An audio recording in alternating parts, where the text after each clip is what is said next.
before I start, I'd just like to thank St. Vincent de Paul's Church for facilitating the service, and to all our family and friends who are not able to be here with us, but instead at live stream. Can you hear me properly? I want to talk about our mother, Evelyn Matthews, or as we call her. I want to reminisce a little bit about who she was, values she instilled in us, and the tremendous and lasting impact she had on her family, the Matthews and the Lawrences. Ma's story, like so many other mothers of her generation, is steeped in sacrifice. Almost total sacrifice. She was mother of 9 children, and looking back on her life, you can see that she lived with only one real purpose, and that was to take care of her family. A lot was asked of her throughout her life, and she always stepped up and did what she needed, putting us first. Later, as the years went by, she kept sacrificing to help us when we had families of our own. Raising kids in Dublin City in the 50s and the 60s was an overwhelming task. With their husbands away at work or down the pub, so much of the heavy lifting was left to the mothers to do. Suzanne and I had enough trouble raising 2 kids, so I don't know how Ma could manage to raise the whole lot of us. But somehow she did. She was remarkable in that way.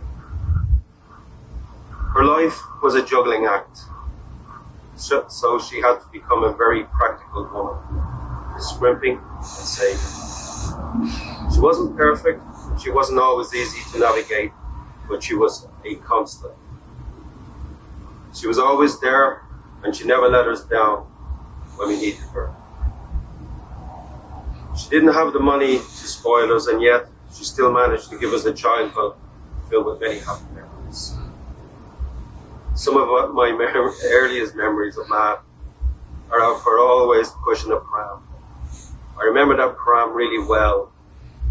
It had 4 large white wheels and massive springs. And there was always children leaning out of it whenever wasn't in the pram, would be hanging off her dress, walking alongside her. And with that pram and an army of kids, she would go off on her daily ritual of the butchers, grocers, and then the baker. I can't remember the names of those shops, but I can still remember those trips. This was a very different time. It's almost a different world. And through this daily ritual, she made sure that we were always well fed, well clothed, and felt safe. Some of my happy memories are when Ma took us to Butlins, along with her favourite auntie, our favourite auntie, should I say, Imelda, and our Uncle Sean, Kevin, and Frank. She packed the entire mini Matthews army onto a train, and once we got there, the McDermotts would meet us at the station. And just like a miracle, we would all become fully paid up members of the Beaver Club, with all the badges and everything you wanted. There was also day trips to Sutton Beach, where Ma would pack a picnic on a stove. We'd collect water from Santa Sabina Dominican Convent. At least that's what I remember. So Dad could make the tea. Later, when we were teenagers, it was caravanning up to Donegal, to Fintra Beach in Quillybegs. Ma rarely spent money on herself. Instead, she saved it up for a rainy day. And more often than not, that would be someone else's rainy day, not hers. That was another great trait of our Ma. She was generous to a fault. Later in life, when she no longer had young mouths to feed, and when she could have begun to splurge a little more on herself, she still wanted to help her family.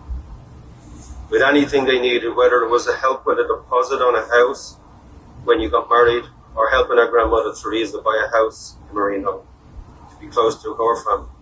or helping Albert throughout his decade-long battle with MS, including his trips to Lourdes that brought him immense comfort and hope. This was a constant theme in Ma's life, always looking after others before herself. She rarely treated herself to anything extravagant. Her idea of shopping was buying something nice, only to bring it back to get a refund, and a few days later. She never wore it, but she always brought it back. After Ma had spent her early life raising her children, she went off and worked for 30 years at the Holy Child Preschool on Lower Sherman Street. She kept working, as Father said, until she was 76 years of age, possibly to get out of the house and away from Dad for a few hours. Ma taught me and taught us all to be self-sufficient, to be practical, and to respect money. She taught us to be street smart and to always to be proud of who we were.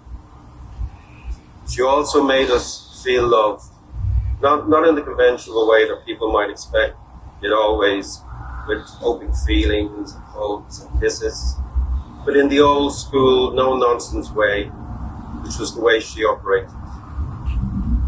I think we called it tough love. With Ma, her actions always spoke louder than anything she might have said.